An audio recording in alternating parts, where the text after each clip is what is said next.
Ireland's Classic Hits Radio. How are you doing? It's Trina Mara here now. Absolute full transparency, full disclosure. We better say that this next guest is a relative of mine, Andrea Mara. You're very welcome.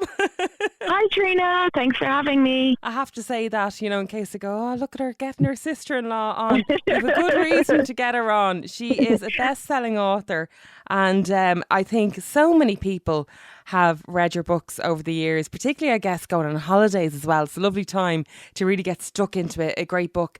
And your latest one is, well, you tell us all about the latest one. Well, it's called Someone in the Attic, and it's about a family who move home from San Diego to Ireland, Julia and her teenage daughter and her 9-year-old son, and they move into a luxury gated complex where they feel really, really safe until they start to believe that there is someone living in their attic. Now, I know that you came up with this idea because when you were at home alone one day, you thought you heard something yourself, so I won't be available to visit your house anymore, I'm afraid, just in case. But that's really where you kind of get these ideas. Something happens in your own life and you go, oh, that could be an idea for a book. Yeah, so I was just at home one day working away at my desk, which is in my upstairs in my home office, and I heard a thump coming from the attic, and my first thought was, oh my God, there's someone in the attic. And then I kind of thought, hang on a sec, that makes absolutely no sense. How could there be someone in the attic?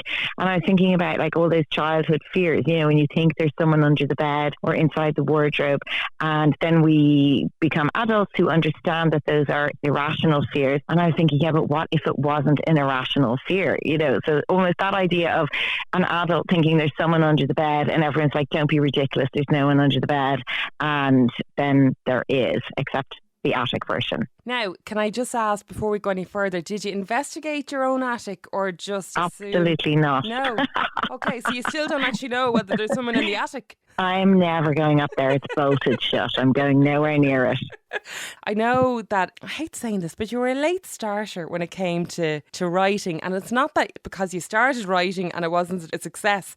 It's because you had a whole different career. And then you took up the writing. Yeah, so I worked in financial services for 17 years, and it was only because of redundancy, our office closed and I took redundancy, that I ended up going into writing. But it's funny because like I'm just back from the Harrogate Crime Literary Festival over in the UK, where I was hanging out with lots and lots of author friends of mine, and everyone is kind of around my age. So like not everyone, but lots and lots of people are in their 40s, in their 50s, in their late 30s, and huge numbers of authors did have a different career. So there's loads of lawyers, some police officers, lots of banking and financial services people. So it does seem to be reasonably common that people do something else and then go, actually, I want to try writing a book, and end up moving into writing. And there's a big advantage because you've done stuff and you've been places. Yeah. And even in terms of writing, just the shortcuts, like, you know, half of my characters have had jobs that I've had in real life because, you know, it could be that their job isn't particularly important to the story. They just need a job. And it's much easier to give the character a job that I know and I don't have to do any research than trying to make something up. So there's a lot of advantages to having done other stuff before turning to writing books. Yeah. And I think it's really important to say, if any of your listeners are thinking about writing, like it really is never too late. There's no age limit on it. I've seen people who got their first book deal when they were 60, when they were 65. You know, it's one of those jobs you can keep doing until you literally can't type or write anymore. So it's not like trying to be a footballer, say. Okay, right, yeah. When the career is over, very, very young. And the fact that you've got 3 children as well, and I mean, a lot of your books feature children as well, and you get ideas in that way. Yeah, like that definitely helps. I mean, as anyone who's read my books will know, there's a lot of, you know, missing children and that sort of thing. And that's all the parental fear stuff. You know, my kids I've had kids for 15 years now. So there's been plenty of times when I'm worrying about them missing in playgrounds or missing on play dates or whatever the case may be. And it's just all those everyday fears I would have had before I had kids are just up a huge notch since having kids. And then writing them into books is kind of like a way of living them out, but in a safe space with which there is closure, because you can have everything sorted in the end. You can have a happy ending or a satisfying ending, unlike real life, where of course bad things happen and there isn't always a happy ending.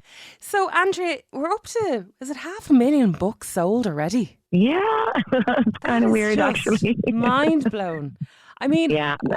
I know you probably, like, you never know what's going to happen when you write your first book. How many books in are we now? This Someone in the Attic is my sixth or seventh.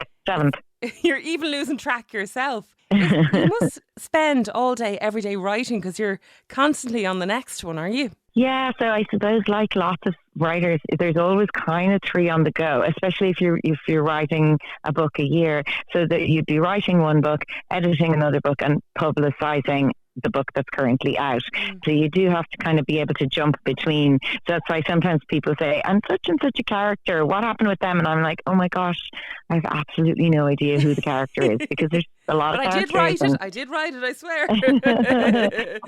I have seen, actually, and I often send you like the screen grabs, a lot of people on Instagram over the last while, and they're maybe on their holidays sitting around the pool, and the person beside them is reading your book, and the person beside them is also reading the book. I was at a swimming lesson recently with my daughter, and there was a mother across the way reading your book. It's I don't know, I think you must be one of the most famous writers in Ireland at the moment. Well, I don't know about that, but it is lovely when people send me pictures like that. That still kind of blows my mind a little bit. If somebody sends me a picture of a lounger at a poolside and someone is reading one of my books, because I think even when you hear lovely statistics like 500,000 books and whatever, there is still that sense of, oh my God, a stranger, someone I don't know, is actually reading the book. Like, I think there's still some small part of me that thinks it's just friends and family who are reading it. So yeah, I love people sending me pictures like that. So please, we'll keep on send me those it. pictures. We'll keep on doing it. In fact, one of the pals had No One Saw a Thing, and she also had All Her Fault as well. So she was bringing a stack of your books on holiday with her.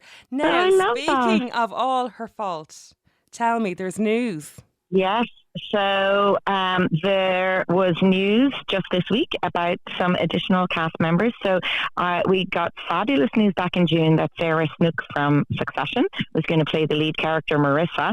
But then just this week, we got some more casting news, which is that Carrie is going to be played by Sophia Lillis, and Jake Lacey will play Peter. Jake Lacey is probably best known from being in White Lotus in the first season. He was one half of the newlywed couple, the kind of privileged guy who was a bit spoiled, and his mother-in-law was in it, if anyone's seen White Lotus.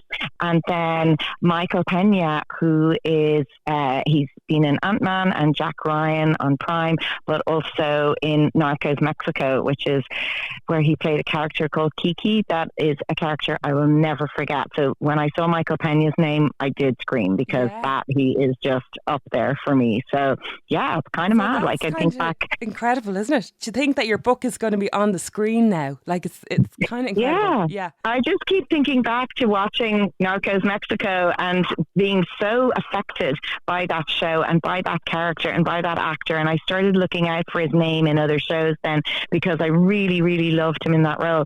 And little did I know when I was watching it a few years ago that he would be right now being sent a script to get ready to film the first episode of my book. I mean, it's ridiculous, but it's brilliant. And any idea when we'll be able to see that? I know that filming is starting very soon, and as far as I understand, usually filming takes kind of 5 or 6 months, and post-production takes about the same again.